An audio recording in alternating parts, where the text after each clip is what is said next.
Hello, I'm Angie from Angie's Place, and today we are doing Women of the Bible and talking about Sarah.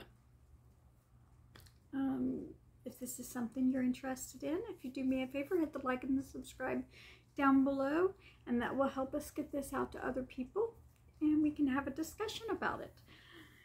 Anyway, don't forget to check out my other things. I have things on Revelation, and I also have a Bible reading for those of you who cannot have a Bible or they are commuting or something, so they need to hear it being read. Anyway, this is what we'll do today. So Sarah was getting very old. God had promised her that she would have a baby boy. However, she was getting very old, and like I said, she started to be like, well, maybe he changed his mind. Maybe he's not going to.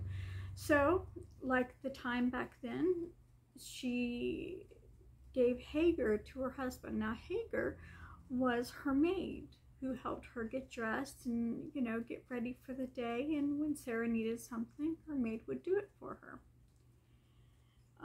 Maybe pass along a message to somebody. The maids did all kinds of things like you see in the books. That's usually what a maid did. And so Hagar had a son, and then soon afterwards, that's when Sarah finally got pregnant. Now, Sarah's first name was Sarai,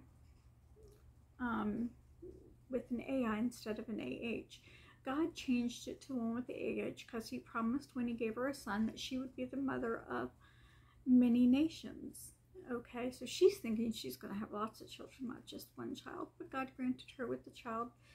And this child was the start of many nations. So many of our nations were founded on descendants, founded by descendants of Sarah. And but it was a different day back then, so like today, she got impatient. Well, it's easy to get impatient today with everything that is coming at us fast and everything, but back then everything was slow. I mean, they had to do everything by hand. I mean, every appliance that we have today, they had to do it by hand.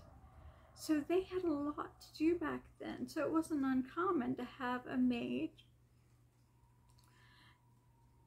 or servants that helped them do the day-to-day activities. So when you had a large family, yes, your family helped you do those day-to-day activities. It was actually a good thing to have a family. And the more family members you had, the more that you had to help you with everything that was going on around you. And it was a lot of work. Like today, even supper, it was a lot more work than it is today. Today, we have appliances that can help us. Well, back then, it was an adobe oven or an open flame. I mean, it is totally different than it is today.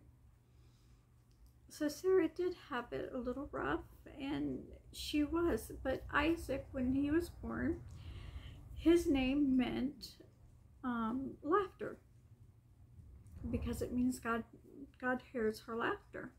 So she named her child after laughter, because she wanted everybody who met him to feel laughter as well, because she wanted them to feel how grateful she was to God that she had this baby son. Now, however, unfortunately, Sarah is scarred like most of us. We sin. Well, so did Sarah. She got really jealous of Hagar.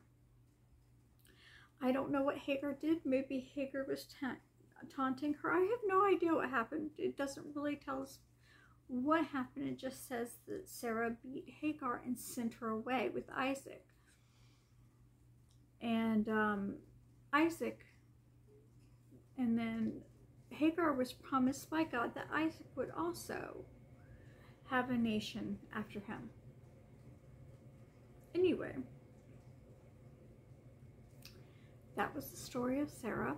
I hope you enjoyed it. And just quite remember, it was totally different back then. And God still loved her, and God still loves you. Don't forget to hit the like and the subscribe down below. And thank you for listening to the story of Sarah. Until next time, have a blessed day.